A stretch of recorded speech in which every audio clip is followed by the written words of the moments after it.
Estamos ao vivo. Estamos ao vivo. Bom dia. Bom dia. Bom dia, bom dia. Boa sexta-feira. Eu tô bem animada. Gente, tô bem animada. Tô bem animada de estar aqui fazendo essa live, tá aqui trazendo essa palavra.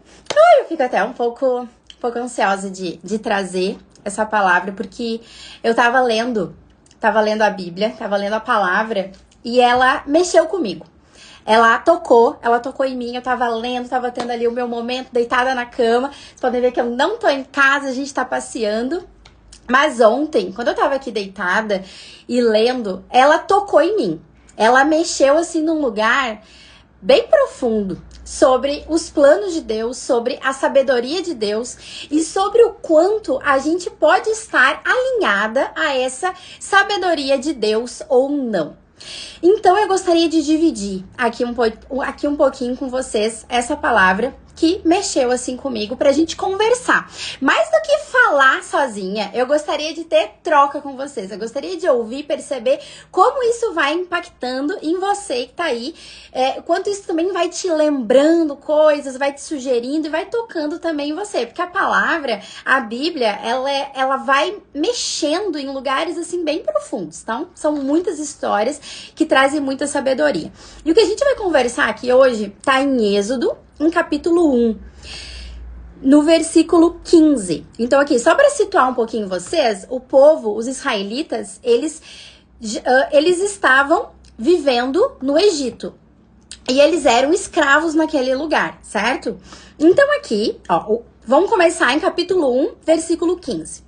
O rei do Egito deu a Sifrá e a Puá, que eram parteiras das mulheres israelitas, a seguinte ordem: quando vocês forem ajudar as mulheres israelitas nos seus partos, façam o seguinte: se nascer um menino, matem. Mas se nascer uma menina, deixem que viva. Porém, as parteiras temiam a Deus e não fizeram o que o rei do Egito havia mandado. Pelo contrário, deixaram que os meninos vivessem. Então, o rei mandou chamar as parteiras e perguntou: por que vocês estão fazendo isso? Por que estão deixando que os meninos vivam? Elas responderam: é que as mulheres israelitas não são como as egípcias. Elas dão à luz com facilidade e as crianças nascem antes que a parteira chegue. As parteiras temiam a Deus. E por isso, ele foi bom para elas e fez com que tivessem as suas próprias famílias. Vou parar por aqui. O que eu quero trazer tá referente a esse assunto.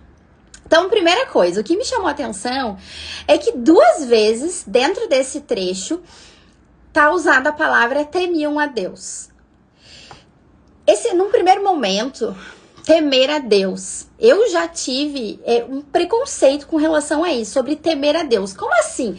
Que Deus é esse que é bondoso, amoroso, mas que se satisfaz quando as pessoas o temem? E aí, conforme eu fui me relacionando com a palavra, você já pensou com relação a isso? Esse tipo de coisa já passou na tua mente? Conforme eu fui me relacionando com a palavra, eu fui percebendo que esse temer a Deus, ele tem um significado mais profundo. Temer a Deus não necessariamente é sentir medo de Deus. Não é sentir medo, mas é sim sentir uma honra, sentir um respeito, porque se tem noção de qual é o tamanho de Deus e qual é o meu tamanho. Quando eu tenho essa noção de que eu sou pequena, perto de Deus eu sou pequena. Assim como diante dos nossos pais. Pensa teu pai, tua mãe, talvez hoje tu seja adulta. Mas um dia tu foi criança e eles eram grandes. Sistemicamente, os teus pais sempre vão ser grandes diante de ti. E existe um grande problema sistêmico quando a gente começa a se ver do mesmo tamanho dos nossos pais ou maior do que os nossos pais. A gente tá em desequilíbrio, a gente tá em desequilíbrio de hierarquia. E isso causa danos na nossa vida. Da mesma forma, espiritualmente falando, com relação a Deus. É necessário que a gente tenha em mente, que a gente perceba, que a gente discirna que perto de Deus nós somos um grão de areia. Que o poder está nele, não está em nós. Mas, claro, isso é algo que vai sendo depositado no nosso espírito. É uma revelação que a gente vai tendo. E que, inclusive, é ter essa revelação do tamanho que Deus tem, que nós vamos nos sentindo mais seguras. Nos sentindo mais seguras. Isso é algo muito profundo.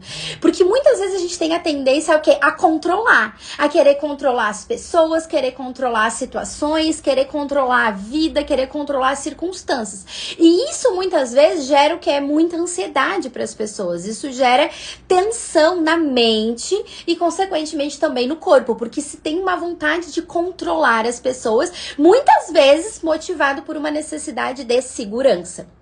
Certo? E quando a gente fala com relação a Deus, à medida que vou me relacionando com Deus e vou abrindo os meus olhos para perceber qual é o tamanho de Deus e perceber que Ele é grande e que tem uma parcela de mim que vai até aqui e que depois disso é com Ele, isso vai nos trazendo uma leveza, um aquietamento. Aquietai-vos e sabei que eu sou Deus. Então, essas pessoas, quando vão nutrindo esse temor a Deus, elas vão recebendo essa revelação no Espírito, essa honra sobre a grandeza do Senhor, sobre a grandeza de Deus. E essas parteiras, elas tinham. E à medida que vai desenvolvendo essa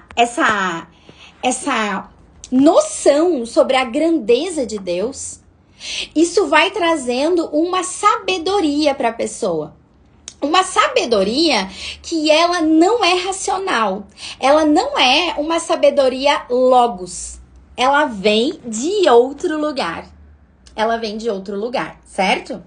A gente não nutre essa sabedoria, esse temor, simplesmente lendo livros, estudando sobre vários conhecimentos. Conhecimento nutre, mas sabedoria e conhecimento são coisas diferentes. E tem um salmo que traz sobre o princípio, o temor é o princípio da sabedoria.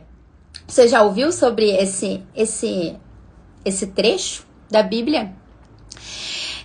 E eu já achei isso meio demodé, sabe? Fora de moda, do tipo, pelo amor de Deus, que história é essa? Como assim? Vocês estão loucos? Como assim?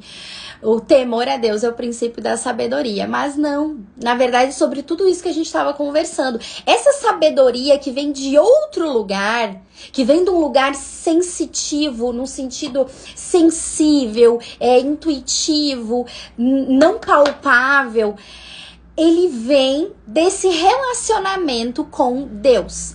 E ele vai trazendo uma transformação na nossa mente, uma metanoia. A transformação que Deus traz em nós, ela é, sobretudo, uma transformação de mentalidade sobre perspectivas sobre a vida. E o que demonstra que a gente está vivendo essa metanoia, essa transformação de visão e essa abertura da nossa percepção espiritual é o temor a Deus. Certo, essa é a primeira coisa que me abre quando eu leio essa passagem, sobre a importância do temor a Deus. Porque isso vai nos adquirindo sabedoria para fazer escolhas na nossa vida, escolhas que mudam destinos. E da onde vai vindo essa sabedoria? Da onde que vai vindo? Sim, do relacionamento com Deus, da leitura da palavra, da meditação, da percepção sobre a vida, do ver a vida acontecendo. E essas mulheres, elas são parteiras. Então, na rotina delas, no dia a dia delas, elas têm um presente, que é de poder acompanhar muitos partos. E o parto, ele é uma experiência atômica na vida de uma mulher. Você que tá me acompanhando, você que tá aqui agora, você já viveu algum parto? Você é mãe? Você já viveu algum parto? Quando a gente vive um parto, a gente... Bom, pra começar, toda gravidez ela tem risco de morte. Então, quando uma mulher ela engravida, existe um risco de morte pra ela própria como mulher.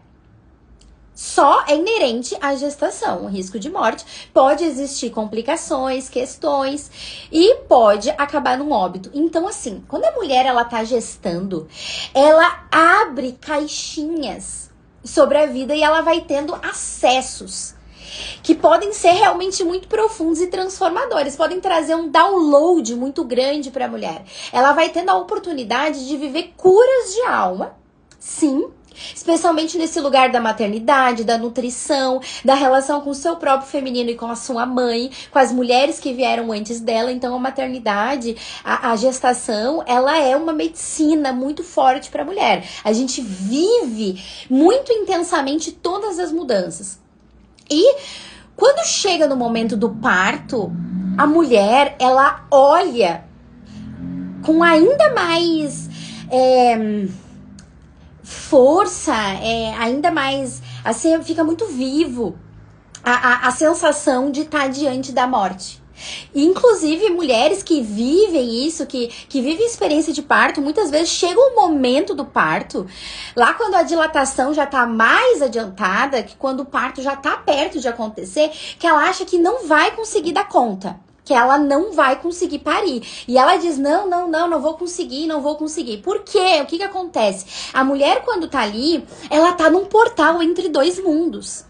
Ela tá num portal daqui, da matéria, só que ela também tá com o pé lá no extraordinário. Ela tá no pé numa dimensão sutil. E ela se depara com a grandeza que é essa dimensão sutil, que ela é invisível. Tanto que falam, né, que esse momento da mulher de parto, a mulher entra na partolândia. Porque ela tá com uma consciência alterada. Ela fica alterada, de fato. Ela entra num lugar dela instintivo, visceral e em conexão mesmo com esse lugar do sutil. Então, ela fica entre esses dois mundos. A mulher como um portal entre dois mundos. E imagina você, além de ser mãe, porque provavelmente essas parteiras aqui, elas eram mães. Mas elas além de talvez, não é dito, né? Mas talvez serem mães, elas também acompanhavam partos e elas viam outras mulheres ganhando seus bebês e vivendo esse processo. E aí, tu imagina como é que seria, como é que era a atmosfera dentro desse lugar. Porque quando a gente tá vivendo um parto, a atmosfera do local muda. Eu já vivi 2 partos, eu vivi um parto no hospital, vivi um parto em casa. A atmosfera do lugar muda. A gente sente, sabe? Quem é sensível chega num lugar, às vezes sente o quê? Que a energia tá pesada, que alguma coisa tá bacana, que aconteceu alguma coisa muito linda, muito grandiosa. A atmosfera do parto tem isso também. Então é uma dimensão que se abre.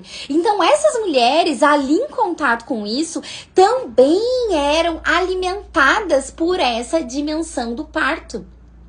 E esse conhecimento, essa perspectiva, essa alimentação dessa sabedoria não racional também traz um alimentar dessa sabedoria, desse lugar de reconhecer a grandeza das coisas. Então, com certeza, o fato dessas mulheres estarem em relacionamento, essas parteiras, estarem em relacionamento, em contato com essa vida e morte que acontece durante os partos, isso vai aprofundando o olhar espiritual e esse olhar não racional, esse olhar de sabedoria intuitiva, subjetiva.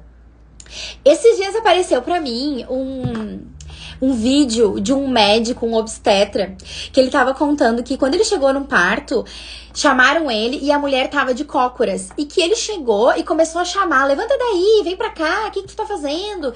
Deita aqui na mesa de parto, deixa eu te examinar. E que a mulher só olhou pra ele e não não esboçou reação. E continuou fazendo o que ela estava fazendo. E de novo ele insistiu e ela muda. Seguiu vivendo o processo introspectivo dela de parto. E aí, lá pelas tantas, o bebê nasceu. E ele chegou ali e ele disse que foi a primeira vez que ele tocou um bebê sem luvas. Que ele tocou e que ele teve um insight profundo. Ele disse que sentiu o corpo quente do bebê, sentiu o sangue, sentiu o cheiro fresco de vida. E que nisso, uma enfermeira chegou e disse assim, ele disse ainda no alto da sua inocência, a pessoa que estava ali, a profissional que chegou ali disse, nossa, doutor, ainda bem que você chegou, imagina o que teria acontecido se você não tivesse chegado a tempo. E aí ele diz que teve um insight, assim, uma epifania, e que ele diz assim, se eu não tivesse chegado a tempo, essa mulher teria tido a experiência de parto mais maravilhosa da vida dela. Porque eu cheguei aqui grosseiramente, achando que sabia mais do que ela, impondo a minha vontade para ela, como se o conhecimento que ele tivesse fosse muito maior e mais importante do que o conhecimento empírico, instintivo do que aquela mulher estava tendo, experienciando no momento de parto. E dá pra ver pelo vídeo dele, quando ele conta essa história, que ele percebeu que ele estava diante de algo grande. E aquilo mudou a forma como ele conduzia partos. Olha que coisa mais linda, onde certamente ele começou a entregar o protagonismo do parto para a mulher, porque o obstetra não faz parto. A gente geralmente fala, né? Ah, o médico vai fazer meu parto. Não.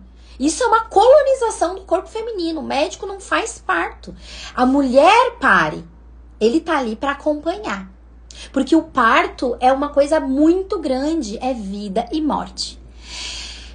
E renascimento. Algo grande, grande. E quando a gente vai vendo isso e nos colocando no nosso lugar diante disso, essa sabedoria vai nascendo. Então pensa, essas mulheres tinham essa experiência e com certeza essas experiências diárias forjavam a conduta, valores, formas, né, de proceder, de lidar, de fazer escolhas, de o que consultar na hora de fazer escolhas, porque elas tinham essa noção de hierarquia.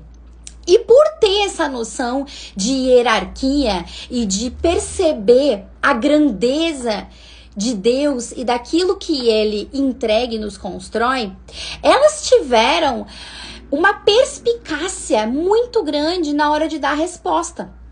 Porque o rei do Egito queria que elas matassem as crianças, matassem os meninos. E aí elas deram a saída, elas responderam. É que as mulheres israelitas não são como as crianças egípcias. Elas dão à luz com facilidade e as crianças nascem antes que a parteira chegue. Elas deram a resposta certa.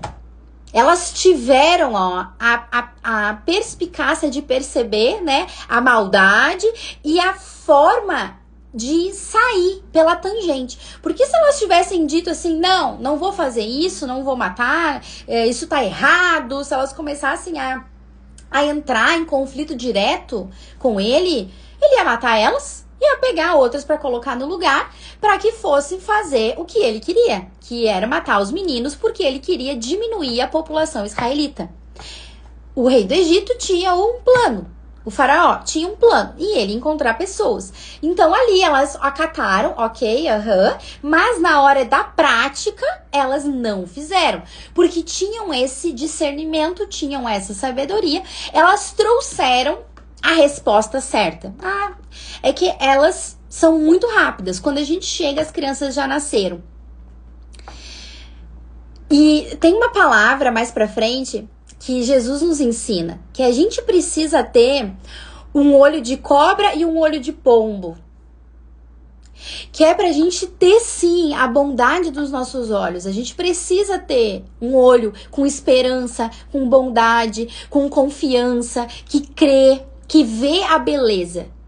Só que nós também precisamos ter um olho esperto para perceber a motivação do outro, para perceber, né, os pensamentos, o intento do outro, porque isso traz livramento. Isso vai nos auxiliar a fazer escolhas, dar respostas. E foi a partir dessa resposta inteligente e perspicaz que as parteiras tiveram que Moisés pôde nascer. Moisés nasceu, um menino, não foi morto, e ele se tornou o libertador do povo lá no Egito. A partir dele e de tudo que ele, né, foi vivendo, foi sendo forjado por Deus lá na frente, e ele cumpriu, desempenhou essa função de resgatar o povo. Então, olha a beleza de tudo isso que vai acontecendo, a visão espiritual, a perspicácia e a sabedoria que nós vamos adquirindo à medida que nós nos relacionamos com esse grande, com esse extrafísico, com essa sabedoria. E aí, por elas estarem alinhadas a essa sabedoria de Deus, como elas estavam alinhadas a esse plano de Deus, que elas fizeram parte, o que aconteceu com elas? Elas foram, as parteiras temiam a Deus e por isso ele foi bom para elas e fez com que tivessem as suas próprias famílias. As mulheres estavam alinhadas com o plano de Deus, estavam vivendo em conformidade com isso, sabedoria e visão espiritual. E aí elas receberam uma bênção, que foi as suas famílias. Construir as suas próprias famílias. Talvez essas parteiras ainda não tivessem seus filhos, né? Então, considerando que algumas parteiras já tinham os filhos, talvez essas aqui ainda não tivessem filhos. Mas, enfim, a questão que eu quero trazer é sobre esse olhar da família ser uma bênção. Para você, a família, a sua família, é uma bênção?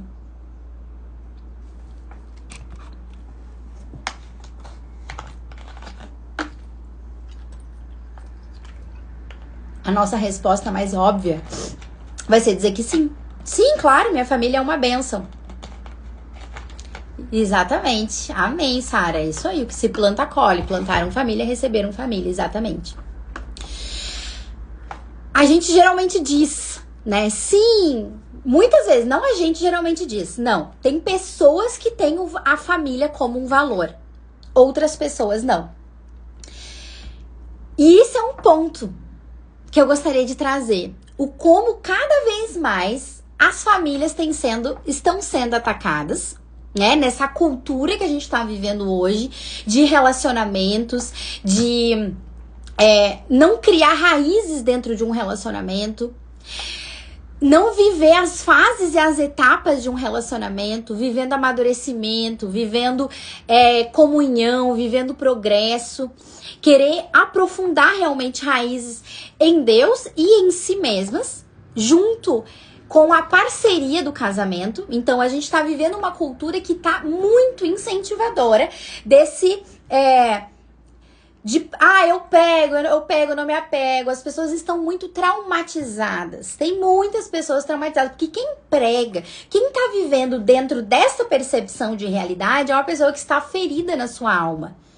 Então, por isso ela está trazendo esse valor, esse tipo de relacionamento. Porque à medida que a gente vai vivendo cura na nossa alma, o natural é que a gente vá querendo viver vínculos.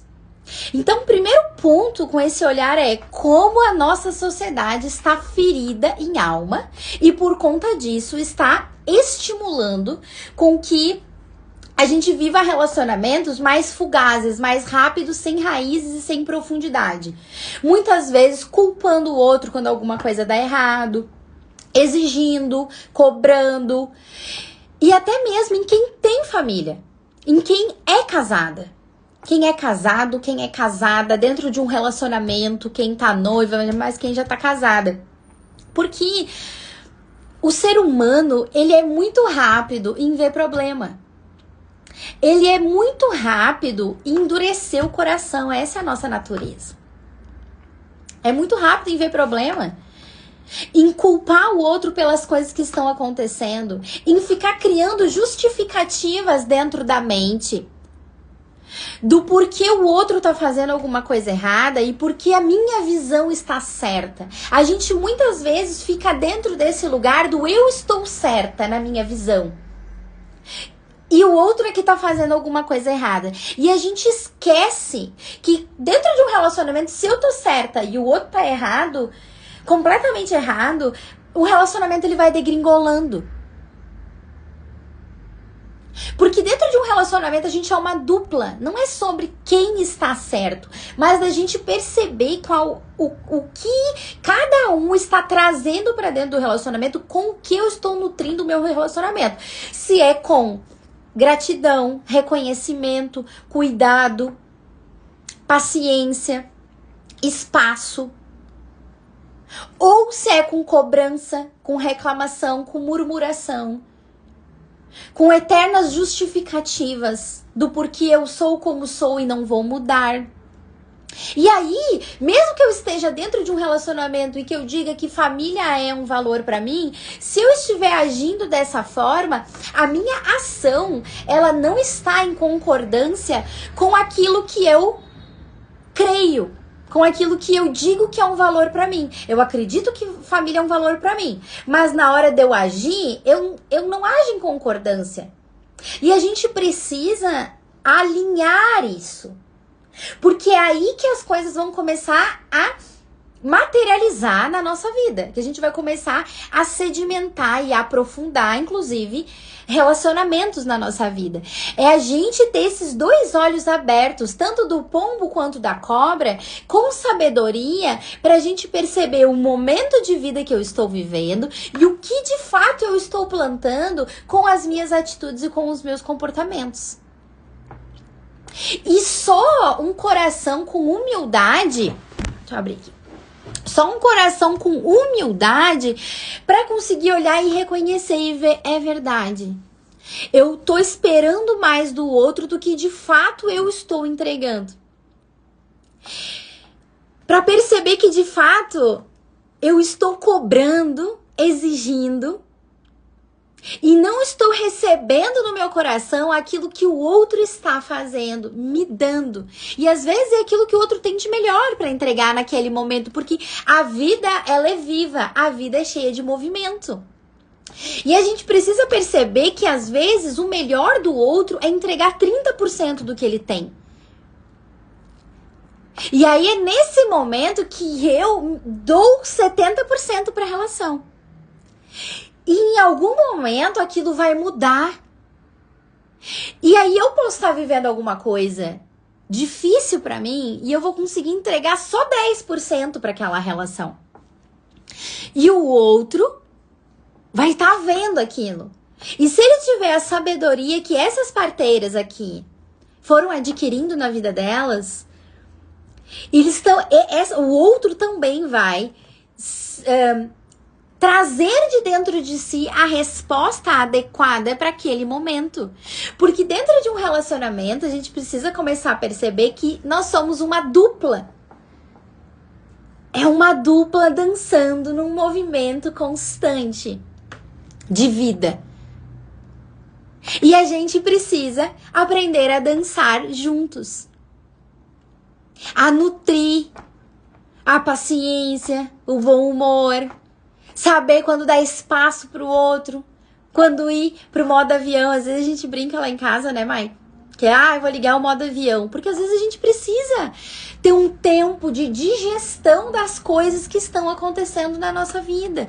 Os processos internos, os processos de cura de alma que cada um tá vivendo, às vezes são muito profundos. E às vezes o melhor que eu tenho pra dar é 20% de mim, porque os outros 80% de mim estão comprometidos, vivendo digestão e muitas coisas aqui dentro, só que o outro também tá. E aí ele também tá vivendo questões. E aí, às vezes, eu tenho 20% de mim pra dar pra relação, o outro tem 30% de mim pra dar, dele pra dar naquela relação, e a gente vai unir pra fazer o melhor possível naquele momento pro relacionamento. Porque nós somos uma dupla. Nós somos uma dupla. Aonde os dois estão vivendo um processo de amadurecimento juntos, porque não tá pronto. Nós não estamos prontos, nós estamos sendo forjados. Glória a Deus por isso. Nós estamos sendo forjados. Enquanto eu estou sendo forjada na minha vida, nos meus processos, o meu marido também está sendo forjado nos processos dele. E eu sou inspiração para o meu marido. E o meu marido é inspiração para mim. E a gente precisa observar aonde nós estamos sendo pedra de tropeço, inclusive, no nosso relacionamento. Ou para o outro, para nós mesmas. Perceber os mecanismos que a gente está tendo para se defender e perceber que às vezes sim, eu tô colocando pá de areia dentro da plantinha que é o meu relacionamento, ao invés de nutrir com água. Ruim, né? Às vezes é ruim a gente perceber que a gente tá colocando areia na relação ao invés de água. Mas é só assim que a gente vai começar a amadurecer os nossos processos internos, nos conhecer. Aí que entra o processo de autoconhecimento, é perceber quem eu sou aqui dentro, como é que os meus pensamentos agem, às vezes contra mim e contra o meu relacionamento. Aonde, quando, por exemplo, meu parceiro diz, olha, isso que tu tá fazendo, isso me machuca, aí eu olho e digo, mas é que porque eu faço por causa disso, por causa disso, por causa disso, por causa disso. Entrei em defensiva, não ouvi nada do que o outro falou, o relacionamento prospera? Não. Mas é o quê? É a autopercepção que faz eu me dar conta, enquanto ele ficava falando pra mim, eu não calava a boca dentro de mim, só dando justificativa do porquê eu ajo assim, sabe? Então isso a gente chama de autoconhecimento, que é conhecer o que acontece dentro de mim. Porque daí, o que a gente faz? A gente pega isso e leva em oração para Deus e diz, Senhor, eu não paro de falar. O meu marido hoje falou isso, isso, isso e isso pra mim. E eu senti muita raiva dele. Porque ele faz isso, isso, isso, isso e isso. E então eu tô sentindo falta disso, disso e disso. Então, olha o quanto de autoconhecimento a gente precisa ter para levar essa conversa pro Senhor. Porque aí a gente vai estar dando uma autorização para Deus. A gente vai estar abrindo a nossa alma, disponibilizando a nossa alma para o Senhor, para que Ele possa tocar. É como se Ele estivesse dizendo assim, filha, agora que você deixou, agora que você quer, então vou tocar aí dentro para você. Vamos curar esse lugar dentro da tua alma. Amém? Amém? Porque assim eu vou vivendo os meus processos de cura. E o outro, meu marido, também vai vivendo os processos de cura dele. Então, se ele tiver Deus na vida dele, maravilha. Ele também pode levar todos esses processos para Deus, que é o nosso Pai, né? Para conversar com o grande sobre isso. E assim eu vou vivendo aqui, ele vai vivendo lá. E o que eu vejo, eu também levo para Deus sobre ele. Senhor, eu vejo que ele tem medo disso. Eu vejo que acontece isso. Toca nesse lugar dentro da alma dele, para que ele também possa ser forjado. A gente vai trazendo pessoas para nossa tenda de oração. E isso vai expandindo cada vez mais. Agora, se eu não tenho esse olhar, se eu não vou desenvolvendo essa sabedoria que não é logos, não é racional, ela é algo perceptivo com essa visão extrafísica, né, sensível, eu posso olhar e dizer assim, esse relacionamento não dá. Porque esse homem é isso, isso e isso. Porque a gente não combina. Porque eu sou assim e ele é assado. E aí eu termino. Esse monte de coisa que eu tenho aqui segue para um outro relacionamento. É claro que cada vez que acontece um final, como um final de relacionamento, isso é uma morte. Aquilo vai dissolver, e se nós permitirmos, isso vai virar um amadurecimento. É como se algo morresse, a gente fosse viver o processo de luto, a morte e a frustração nos amadurece, a gente vai recebendo humus dentro da nossa alma e nós vamos florescendo para uma nova etapa de vida.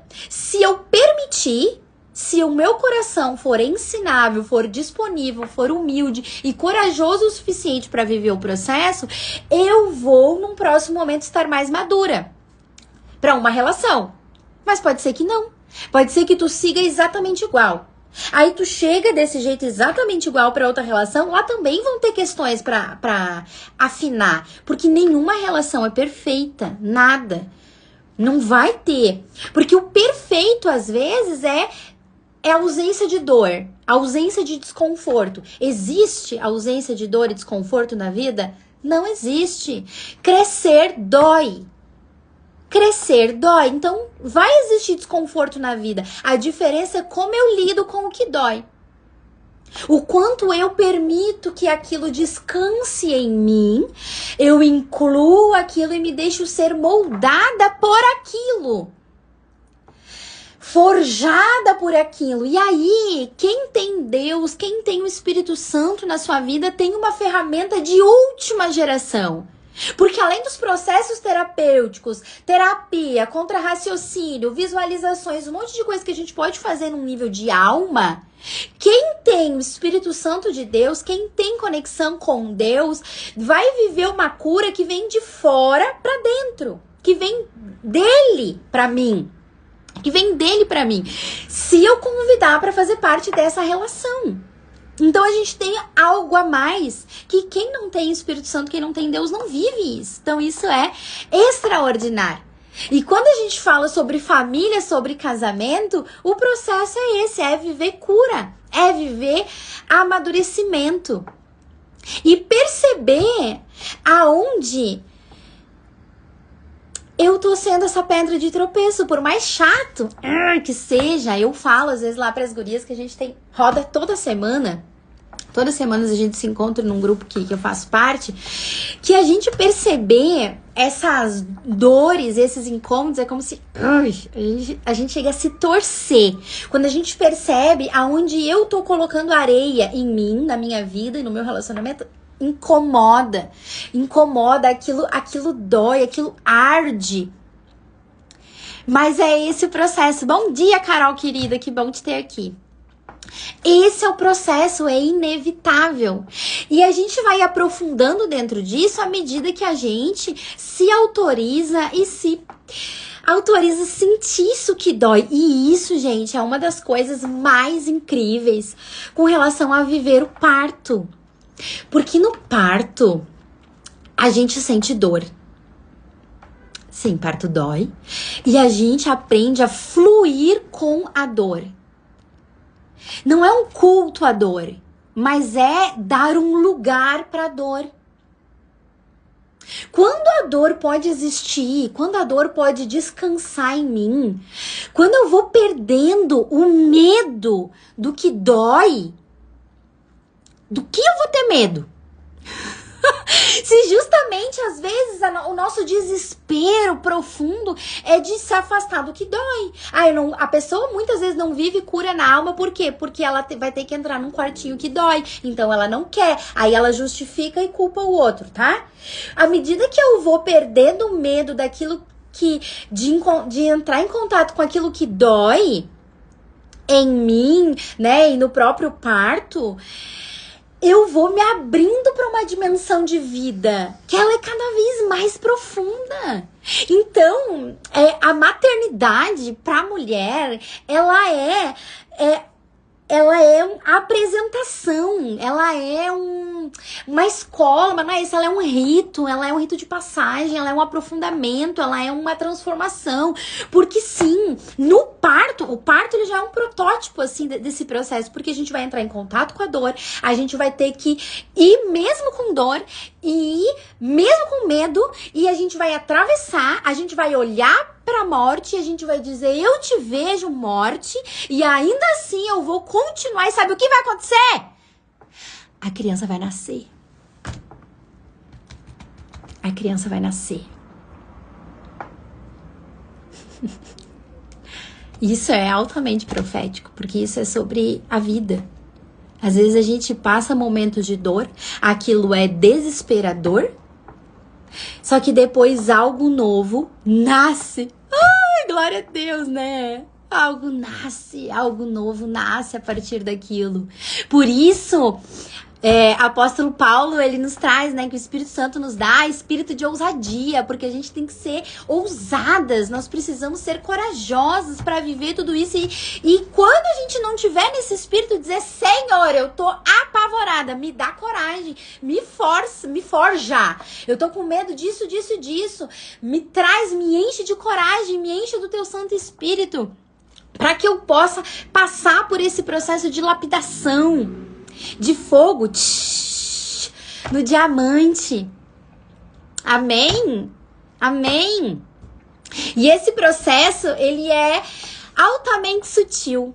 E nós, mulheres, somos abençoadas em poder viver tudo isso. A gente tem uma ferramenta também maravilhosa. Como se nós, mulheres, tivéssemos uma Porsche, uma Ferrari, uma Lamborghini, não sei qual que é a melhor delas, mas é como se nós tivéssemos um super carro na garagem, que é o nosso corpo. Só que a maioria das mulheres não sabe usar. Não sabe. Se o parto tem esse potencial de entregar toda essa experiência, que ela é profunda e ela é transformadora de mentalidade, de cura de alma, o que você acha que é o ciclo menstrual? Tu acha que não tem nada ali? Acha que é uma sangria inútil? Quem acha que é uma sangria inútil é porque não conhece. É porque é o apoiador da cesárea, que desconhece todo esse processo de amadurecimento e de abertura de visão espiritual que tem com o parto. É claro que cesárea salva vidas e é maravilhoso em algumas situações, e glória a Deus por isso. Agora a gente precisa ter noção que o nosso corpo foi criado de uma forma perfeita e que nós temos botõezinhos que nós podemos apertar e que nós podemos vivenciar coisas que nos levam ao processo de aperfeiçoamento e de regeneração. Assim é o parto, assim é o ciclo menstrual. E o nosso processo de cura enquanto mulheres está em vivermos essa união e desenvolver honra pelo nosso corpo, conhecendo aquilo que ele pode nos proporcionar. Porque é aí, gente, que a nossa visão, a nossa mentalidade, nós vamos nos alinhando com o desenho de Deus para nossa vida enquanto mulheres. Porque tu podia ser um homem, mas tu nasceu uma mulher. Por que será? Por que tu nasceu mulher? O que será que tu pode experimentar na tua vida enquanto mulher? E que é uma bênção. É uma bênção de Deus para ti. Então, sim, Deus nos desenhou de uma forma maravilhosa, nos entregou ferramentas incríveis, nos entregou um presente, sabe? Uma embalagem assim. Ó, vou pegar aqui um sucrilho. Ó, Deus nos entregou, ó, tá aqui, filha, teu corpo de mulher. Teu corpo de mulher se difere dos homens porque tu tem hormônios diferentes, tu tem estrogênio, tu tem progesterona.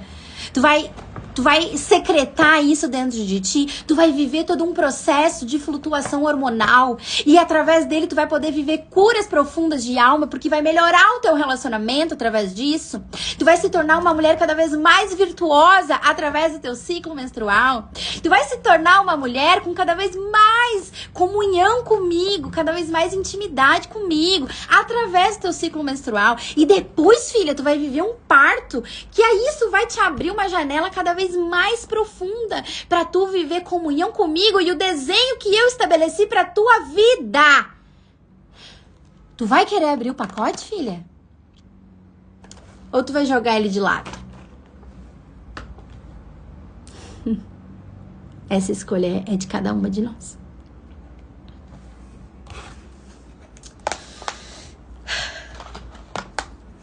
O que tu escolhe? Abrir o pacote ou deixar fechado? Eu abri o pacote. Eu abri o pacote. E eu vou te dizer, o sucrilho é bom. Ai, eu não tô falando de sucrilho, hein?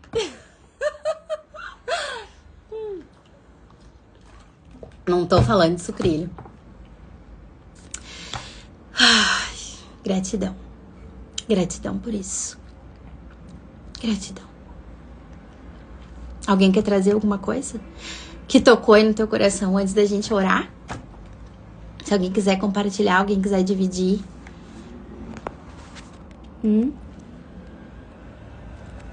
Ai! Então eu vou convidar vocês pra gente fazer uma oração. Papai. Amém. Amém, gente. É preciso ter coragem para abrir o pacote. Glória a Deus. Amém. Por mais emocionais, Michael. Ai, nos sentimos como você está agora. Ai, glória a Deus por isso. Carol, tem a opção de abrir o pacote utilizando o método contraceptivo. Se tu tá falando de contraceptivo hormonal, vai ficar mais difícil. Esse pacote aqui, ele é pra tu experimentar sem hormônios. Porque quem a mulher é sem hormônio, aliás, com hormônios, é diferente. Ela não tá vivendo o processo de oscilação que esse banho hormonal vai dar e vai abrir janelas dentro de nós. Então, o nosso corpo é como se ele estivesse em stand-by, assim, sabe? Ele fica desligado, os hormônios femininos não estão sendo secretados. Então, ele fica em stand-by, tá? Então, não é a mesma coisa. Não é a mesma coisa. Tu não vai viver todo o processo de mergulho e vale do processo da menstruação e de tudo que a gente vive nessa fase. E depois de pico e de recebimento da semente, que pode vir de Deus para uma gestação espiritual. Amém, glória a Deus. Então, não, tá? Não é a mesma coisa. Agora sim, você tem a opção de utilizar, por exemplo, um DIU não hormonal. Um DIU de cobre com prata. Aí sim, é diferente, tá? Daí você vai estar ciclando, tá? Tem outros pormenores com relação a isso que eu não vou abrir aqui agora. Aí sim, a mulher às vezes vai ter um pouquinho mais de inflamação, talvez ela precise se cuidar mais com alimentação, se cuidar mais com chás, se cuidar, olhar mais para essas questões físicas, porque sim, o DIU ele pode trazer um pouco mais de inflamação pro corpo e pra mente. Então ela vai ter que estar mais atenta com isso e fazer um trabalho preventivo, tá? Ou de tratamento, essa coisa já tá acontecendo. Algumas mulheres ficam com mais cólica, algumas mulheres ficam com um sangramento mais aumentado, tá? Por causa dessa inflamação, porque o DIU ele causa uma inflamação ali dentro do útero, tá? Então pode ser que precise ter um cuidado um pouquinho mais sobre isso. No Tchau TPM eu te ensino a fazer tudo isso, certo, minhas queridas? E meu querido amor também. Agora eu quero convidar vocês pra gente fazer uma oração. Ai, gente, tô até dando um print aqui, ó. Amém, glória a Deus por isso. Vamos fazer uma oração, gente. Quero convidar vocês. Quero convidar. Mais alguma dúvida, alguém, gente? Não? Senão depois manda pra mim ali no direct. A gente segue a conversa por ali, tá? Ai, a gente tá passeando, o Maico tá lá esperando, né? Pedir, amor, espera um pouquinho aí pra eu lá em cima fazer uma live com as mulheres, que tá aqui uma palavra queimando no meu coração. Então, a palavra de hoje, gente, foi Êxodo, capítulo 1, do versículo 15 ao 21, tá? Então, a gente falou sobre todo esse processo de sabedoria que vai esquentando e aquecendo e abrindo dentro de nós à medida que nós vamos desenvolvendo um relacionamento com Deus, com o sobrenatural e também através do corpo feminino como uma ferramenta. Então, quero te convidar para fechar os teus olhos, quero te convidar para respirar bem profundo. Sim, inspira bem profundo pelo nariz e solta o ar pela boca.